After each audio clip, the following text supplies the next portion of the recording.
Stage 2 ready and waiting. Bring it on, girls.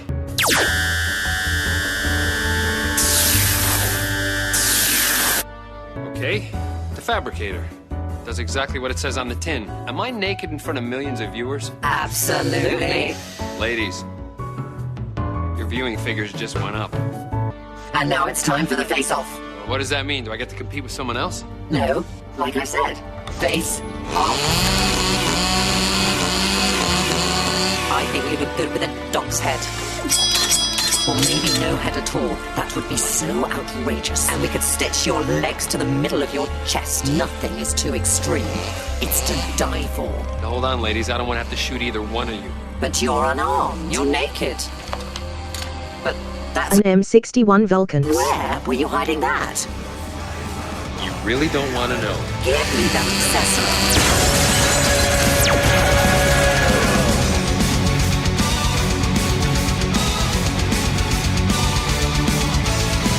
The Phantom FGR.2 is an American-made Rank 6 BR-10.3 fighter ground attacker aircraft that was chucked into the British Stream and serves to stop us upper-class toffs crying on the forums about the like. The F-4 Phantom 2 was obviously used by so many fucking countries that it's impossible to make a video about all of them, and frankly I can't be asked to research the US one, so load your sushi, burgers, meal deals and when they add the German one, sausages, because this guide will be applicable to all leading distributors of MiG parts.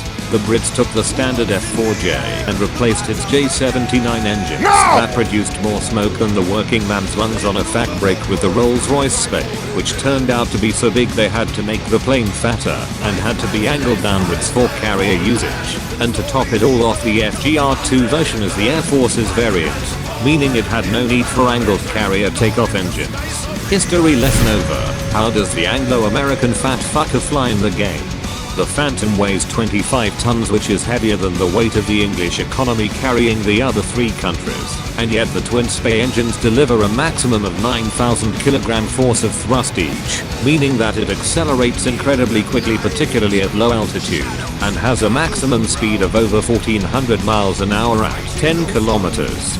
So in short, it climbs excellently, but you don't want to fight against MiG-21s at high altitude as you literally weigh twice as much as them, so only turn at high speeds and low altitude. So it turns like a brick, but runs like Churchill going for another whiskey.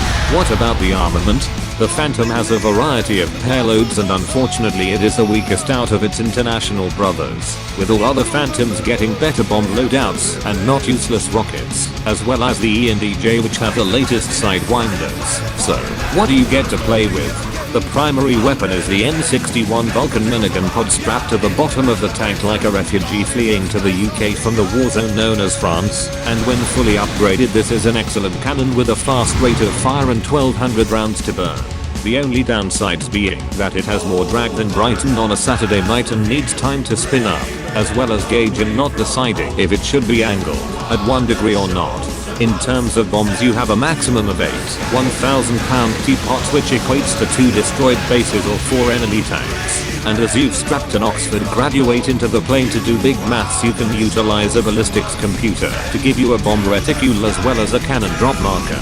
However, what you almost use are the homing sausage rolls, and before Piers Morgan starts shitting himself, these definitely are not vegan. The AIM-90 is an advanced variant of the earlier 9B, and yet unlike the 9E, cannot be slaved to your radar, meaning they are generally short-range missiles, to be used at around 3 kilometers, but thankfully this is the end of the downsides as they have 16G of overload, which will force enemy communists to either lose a shit ton of speed, or they'll feel the sheer power of Margaret Thatcher. So, how do you fly the best crossover between the US and UK since Canada? To start, take the cannon, the sausage rolls and the bombs to dump on a base if that's your thing, or tell them to fuck off. Load the air belts for your 20mm. Load minimum fuel if you're bad and maximum fuel if you're competent. You are a NASCAR wrapped up in a Union Jack, so you do not turn except for long distance vertical ones to re-engage mere mortals who think they can fuck with you. And as such, speed is your best weapon.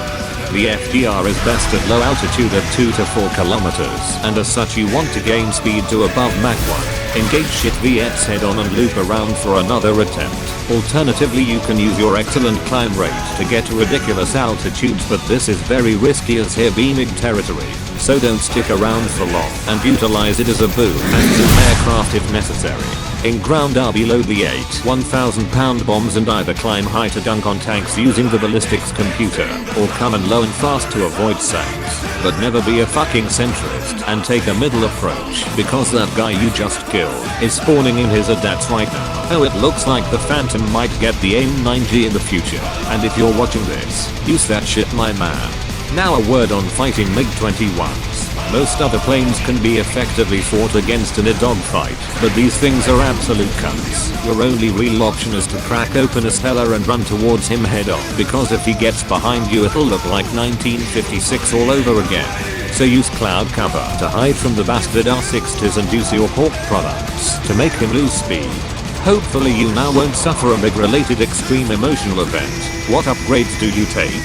Firstly, take Tesco fireworks to throw at elderly people's faces, followed by explosive T-pods to dunk on leopard spam, and boosters to avoid impacting the ground. Then the 20 nil belts to beat your child after too much whiskey and the useless rocket. Then steal some homing sausage rolls from a lockdown Greggs. Once you have got the G-suit, make sure your pilot can operate it properly, and arrange for heart surgery, because goddamn he's larger than the plane. And once you have done these steps, you may do whatever the fuck you please. By following these simple steps you will find that this is the correct way to play the Phantom FGR.2. Now go out there and make the 13 colonies subservient to the crown again.